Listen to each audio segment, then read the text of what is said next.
page turners, and welcome back to the channel. I'm Matthew, the man with a hat, who reads. And it's time to look back at the month that was. This is my December wrap-up video. Running a little behind on stuff, as you're noticing, because I'm doing the wrap-up now. And then we still have the top 10 fiction books coming up here next week. But I wanted to get this done first, so we can kind of close out the year before we go here. Whatever. Here's the best. But I wanted to get this done. So as always, we start with statistics for December. We read 13 books in December, which was up 2 from last year when we only read 11. And that brought the year-end total to 139 books, up 1 from last year's 138. My goal was, of course, for 140. I didn't quite make that because I didn't get The Grand Dark finished until the 2nd of January. So this is the first book of 2024 now. But it is what it is. As the month was progressing and it was getting closer, I thought there's no way I'm going to make that goal. Wanderers, which we'll talk about in a little bit, was really draining me. It was very long, and I was like, this is going to slow me down. I'm going to lose it. So this will be the first 2024 because I didn't get it finished in December. And I also never got around to opening up Nicholas Eames' Bloody Rose. I ended up picking up some other shorter ones and squeezing them in instead, and didn't get to this one either. I don't know when I'm getting to this now. It might be in February. It might not be till June. I still want to read it. I really do.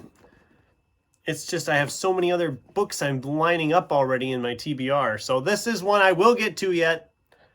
Just don't know when. It might be in February, but don't hold your breath on it. And now on to the books I actually did get read, starting with some library books. Tom Hanks, The Making of Another Major Motion Picture Masterpiece, which is the tongue twister title of the year.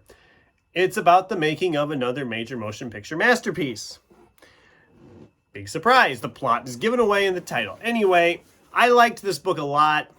I was not a huge fan of Tom Hanks' previous written work, his short story collection, Uncommon Type. But I really enjoyed this one because I'm a big movie guy. I already talked about this book in my biggest surprises of the year video.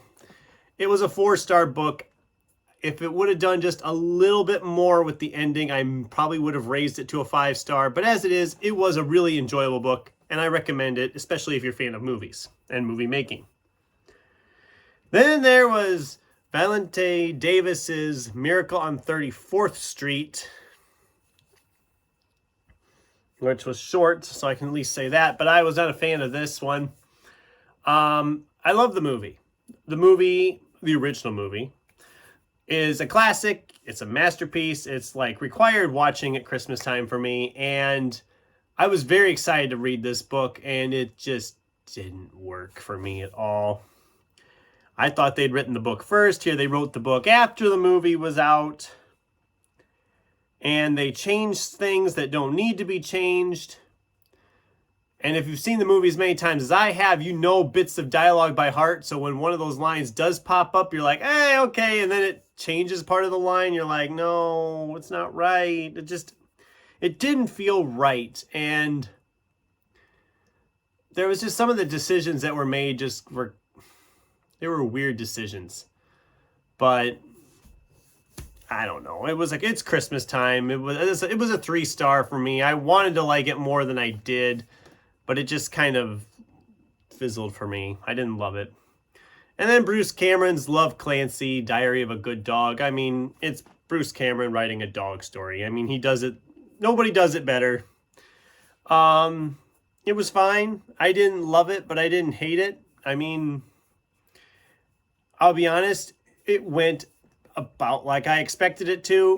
I mean, it's one of the, how can I describe it? Bruce Cameron, with a lot of his books, you kind of know what you're getting. You know you're getting a dog story, and if it's got some human characters, you know there's going to be some romantic tension. You know they're eventually going to get together. You know that everything's going to work out. I mean, it's right up there with like comfort food. You know what's going to happen before you read it, and that's fine. It's harmless enough. I didn't hate the book. I didn't love it. It was a 3-star. It was fine. I never have to read it again, but that's kind of how I've been with a lot of his stuff. So let's get into the ones of my own that I read. Starting with The Judge Who Stole Christmas by Randy Singer. I'd read this like 12 years ago, maybe longer. It had been a long time. It was about as I remembered it. I think I gave it 3 stars. It was fine. It's a Christmas story. It's set at Christmas time about them outlawing manger scenes in a public square and all that. So it's timely. It's still a big deal to this day. Even when this book was published, it was a deal. It's still a big deal now. It's not very long. It was fine. It was still good. I didn't hate it. I remembered it as I was reading. I'm like, oh yeah, I remember this and I remember this. And it ended like I remembered. And I'm like, okay, whatever. Fonda Lee's Jade City. I also talked about this in one of my recent videos, but not in the surprises video. This was in the disappointments video. I just had a hard time connecting with this book. I wanted to love this book so bad because everybody's been loving this book so much. And I think that was the problem. I think my expectations were too high. And once you get your expectations too high, there's nowhere to go but down at that point. And that's, I think, what happened here. It didn't live up to the expectations I had built in my head for it. The writing was good. The world building was interesting. I just didn't care about the characters, and I really don't care to see where this story goes from the end of this book. One I do want to see continue would be Edward Ashton's Mickey 7. I know there's a sequel out there I haven't got a hold of yet, but I freaking loved this. This was so good. I enjoyed this one so much. Mickey is an astronaut, an expendable essentially, that he dies and they just create a replica of him, a clone, if you will. And they're on his 7th iteration. They think the 7th version has died, so they activate and create Mickey 8. So now there's 2 of them, and they're debating who is going to get to live on. If 8 should be allowed since he's now been created, or if 7 thinks he should still be since he didn't technically die. That's all I'm going to say because that's all I knew going in. I really enjoyed this, and this is being made into a movie that comes out in March, or was it April? March or April, the movie comes out, and they're calling that version Mickey 17. Robert Pattinson's playing the astronaut. It's being directed by Bong Joon-ho, who, of course, is the director of Parasite, which was an amazing movie. If you haven't seen it, you definitely should. I'm excited for the movie. I was excited for the movie. Now I'm even more excited after reading the book. This was a 5-star read for me, easily. And speaking of 5 stars, then I went back and picked up Larry Craig's Monster Hunter Vendetta. This is the 2nd book in his Monster Hunter International series. I loved the 1st book earlier this year, and this book was right up there in the hype for me. I enjoyed this one just as much as the 1st one. I think I liked the 1st one a little bit more, but these are just fantastic, crazy, action-packed monsters fighting people, and yeah, it's just... Ginger Bibliophile, you'd love this series. Get the 1st one, because I really enjoyed this. I'm enjoying this series so far. I don't even know how many books there are. I have the first 4 now, and I'll be definitely moving on with this series, books 3 and 4, early on this next year, because this new year, because I'm really enjoying the series. It was a 5-star. We followed it up with another 5-star. This was Les Standiford's The Man Who Invented Christmas. I've talked about this book recently in my top 5 nonfiction books of the year. It was just fascinating about the writing of A Christmas Carol, but it also delved into like the origins of Christmas traditions in that era. It delved into the first bookstores and how that kind of got started.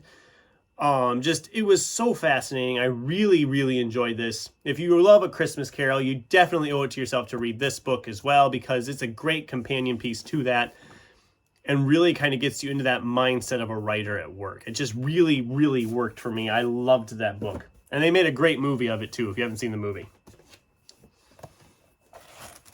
Then we have this book I picked up for all of $1 this summer.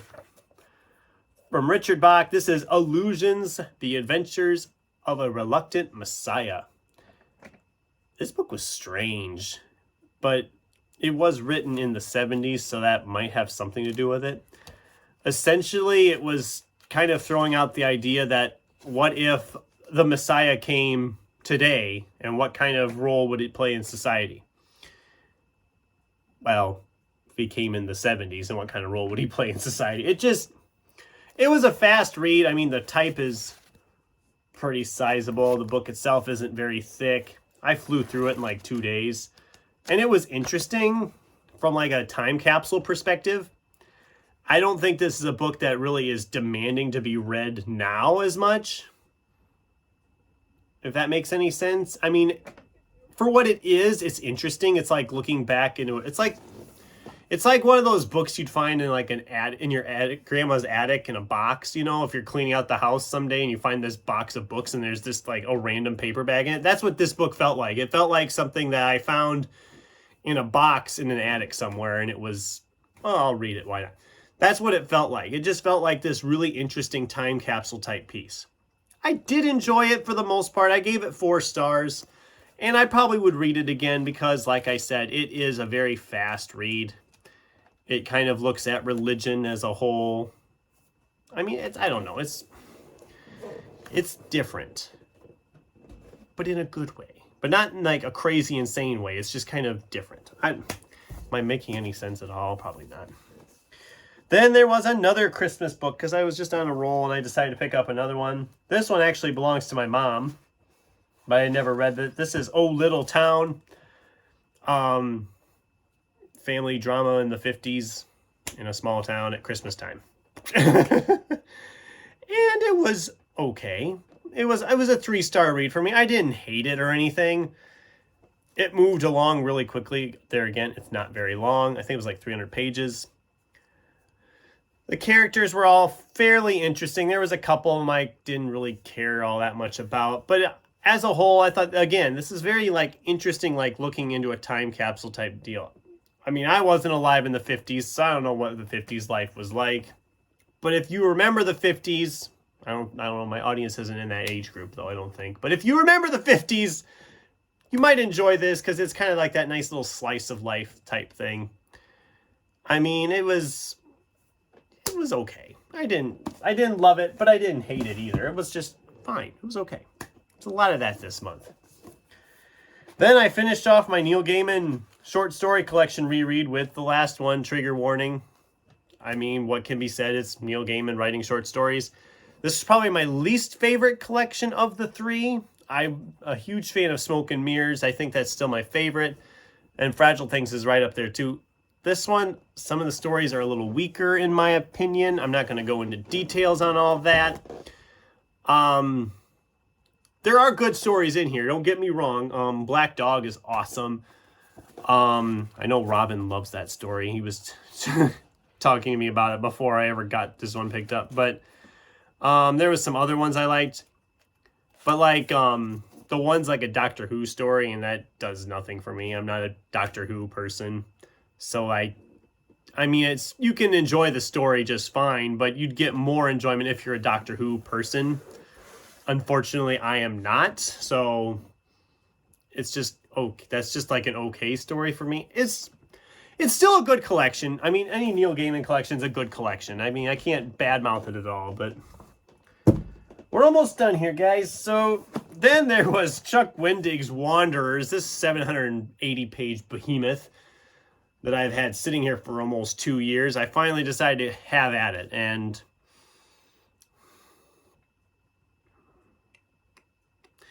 I didn't love it. I didn't hate it. It was just kind of there. I think they could have cut some things. I think it goes on a little too long. And then it is left open for a sequel that I've read is actually 100 pages longer. And that also is left open for a possible 3rd book that'll probably be even longer yet. And I'm sorry to those who love this book. I know a couple of people I follow and who watch my stuff loved this book.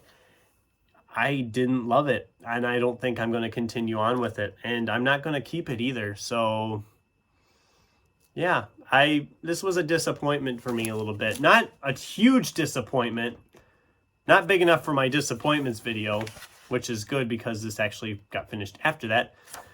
But it just felt like a more drawn out version of The Stand from Stephen King. If you love The Stand by Stephen King, you'll probably like this book. It just felt like, and it has a lot of that on the back about it, comparisons to Stephen King's The Stand. And I can see that. It feels like they took The Stand, split the book in half, and then stretched it out even longer, if that makes any sense. It just feels like they were really focusing on the apocalypse upcoming and the virus being spread all over the world. And it was fine, I guess. I didn't love it. I didn't hate it. Like I said, it was a 3-star for me. I wished I'd enjoyed it more, but whatever. It is what it is. I'm sure I've made some people angry at this point, but that's okay. And then, of course, I finished off the month with something I promised myself I was actually going to do this whole year. I told myself at the end of last year, I'm going to read more of the Dick Francis mysteries because I have them all now. It's time to get at them and start reading them. And wouldn't you know, it would be the only one I would read the whole year was the one I finished at the end of the year on the very last day of the year, within the last hour of the year. But this was Trial Run. It's a Dick Francis mystery with horse racing and such. Only I think it's like Moscow. There's like a whole thing with Moscow in this. And it was good. Most of his are good. If you've read any of his, they're good. And they're good mysteries. There's like 40 of them. And I've been wanting to read more of them because I do enjoy the ones I have enjoyed the ones I read, and this one was right up there. This was a 3-star for me.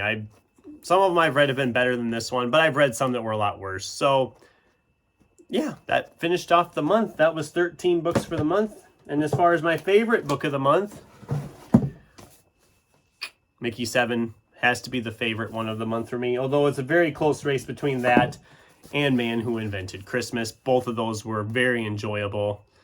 I'm giving the slight edge to Mickey 7 just because it was one I was excited for, and it lived up to those expectations and then some. I knew Man Who Invented Christmas would be good, so that didn't overly surprise me that it was good. This one, I was a little worried that it wasn't going to be as good as I was hoping, just because of how some of the books I was really excited for over this past year were. But anyway, that's my December wrap-up. Wow, this video went long. Sorry, if you're still here, awesome. That was what I read in December, and it's been a great year of reading. I'm really excited as 2024 is getting going. I can't wait to share my top 10 best fiction books of the year with you next week. Then I have a New Year's tag I've been meaning to do. I've gotten tagged by a couple different people, so I have that coming. Then we'll get back into all the good old stuff, book hauls, reviews, all that fun stuff. So, as always, thank you guys for being here. And in the comments down below, let me know, what was your favorite book of December? I'd love to get a discussion going with you in the comments down below. Thanks for watching, and until next time, keep turning pages.